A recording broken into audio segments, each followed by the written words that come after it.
3. อาการบอกโรคสังเกตได้ของโรคตับ รู้เอาไว้ก่อนสาย เช็คและเตรียมตัวด่วน นายโอริแชร์ออนพรีเซนต์สวัสดีครับ ตับเป็นอวัยวะอย่างหนึ่งที่อยู่ใต้ซี่โครงของคุณทางด้านขวา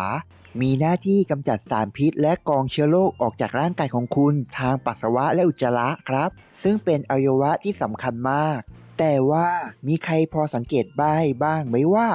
เวลาที่ตับของเรานั้นมีปัญหา เราสามารถแก้ไขหรือสังเกตได้ก่อนไปพบหมอได้อย่างไร วันนี้เรามี 3 วิธีในการสังเกตตับของคุณครับว่าเป็นโรคหรือเปล่า วิธีการสังเกตโรคตับ 3 วิธีนี้สามารถสังเกตโรคอาการอะไรได้บ้าง เราจะมาบอกเรื่องโรคก่อนนะครับว่าสามารถสังเกตโรคไหนได้บ้าง ก็จะมี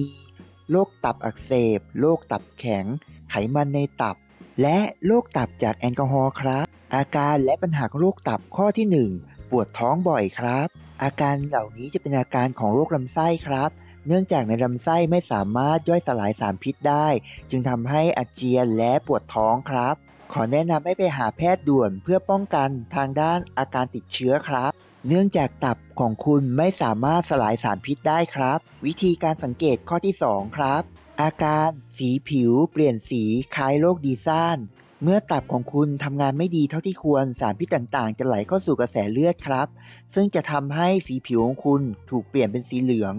คล้ายๆกับคนเป็นโรคดีซ่านครับ ที่สังเกตได้โดยที่เห็นได้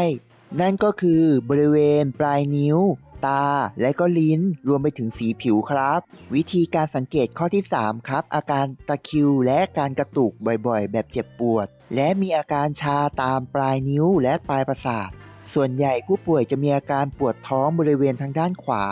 เข้ามาร่วมด้วย ถ้าหากผู้ป่วยมีอาการดังกล่าวต่อไปนี้กรุณาเข้าไปพบแพทย์โดยด่วนครับ เพื่อปรึกษา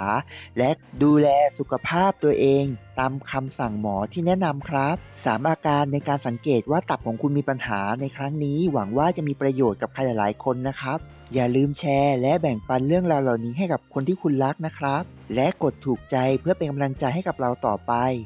ขอบคุณครับ และถ้าหากท่านใดชื่นชอบกรุณากด Subscribe และกดกระดิ่งแจ้งเตือนด้วยนะครับ เพื่อไม่พลาดวิดีโอคลิปใหม่ของเรา